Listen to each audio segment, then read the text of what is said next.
Record যার পায়ে সে লুটিয়ে পড়ে তিনি লিওনেল আন্দ্রেস মেসি। রোনালদো ওজোয়াদের পাশে বসে ইতিহাসের প্রথম ফুটবলার হিসেবে নামলেন রেকর্ড ষষ্ঠ বিশ্বকাপে। আর নেমেই যা করলেন তাকে এক শব্দে বলা যায় অবিশ্বাস্য। এক ম্যাচেই বিশ্বমঞ্চে প্রথম হ্যাটট্রিক, এক ঝাঁক মহাকাব্যিক রেকর্ড আর আলজেরিয়াকে ৩-০ গোলে উড়িয়ে আর্জেন্টিনার বিশ্বকাপ মিশন শুরু। কিক অফের পর থেকেই কানসাসের অ্যারোহেড স্টেডিয়ামে ছড়ালো তুমুল উত্তেজনা। ম্যাচের ৫ মিনিটেই লাউতারোর পাশ থেকে জালে বল জড়ান মেসি, কিন্তু অফসাইডে তা বাতিল হয়। ৮ মিনিটে একই ভাগ্য বরণ করে আলজেরিয়াও। তবে জাদুকরের ম্যাজিক দেখতে বেশিক্ষণ অপেক্ষা করতে হয়নি। ম্যাচের ১৭ মিনিটে রদ্রিগো ডে পলের পাশ থেকে ডি বক্সের বাইরে দুই ডিফেন্ডারকে বোকা বানিয়ে বল জালে পাঠান LM10।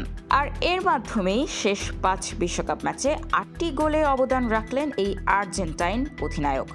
২০০৬ সালে জার্মানির মাটিতে মাত্র ২০ বছর বয়সে গোল করে আর্জেন্টিনার ইতিহাসে সর্বকনিষ্ঠ গোলদাতা হয়েছিলেন মেসি। আর আজ ৩৮ বছর ১১ মাস ২৩ দিন বয়সে গোল করে আলবি সেলেস্তেদের বয়োজ্যেষ্ঠা গোলদাতাও তিনি। দ্বিতীয়ার্ধেও চলল মেসি শো। ৬০ মিনিটে ম্যাক অ্যালিস্টারের শট জিদানপুত্র লুকা জিদান ঠেকিয়ে দিলেও ফিরতি বলে গোল করেন মেসি। আর ৭৫ মিনিটে ক্রিস্টিয়ান রোমেরোর পাশে গোল করে বিশ্বমঞ্চে নিজের প্রথম হ্যাটট্রিক পূর্ণ করেন এই মহাতারকা।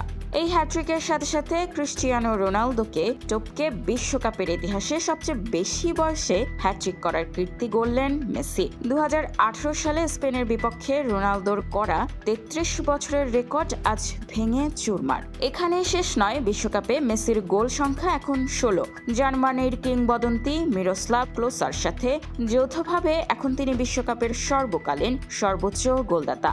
৮০ মিনিটে যখন নিকো পাচকে জায়গা দিয়ে ব্রেঞ্চে ফিরছিলেন মেসি, পুরো স্টেডিয়াম তখন দাঁড়িয়ে কুর্নিশ জানাচ্ছে ফুটবলের রাজপুত্রকে। ৩-০ গোলের জয় দিয়ে বিশ্ব চ্যাম্পিয়নরা জানান দিল মুকুট ধরে রাখতেই এসেছে তারা।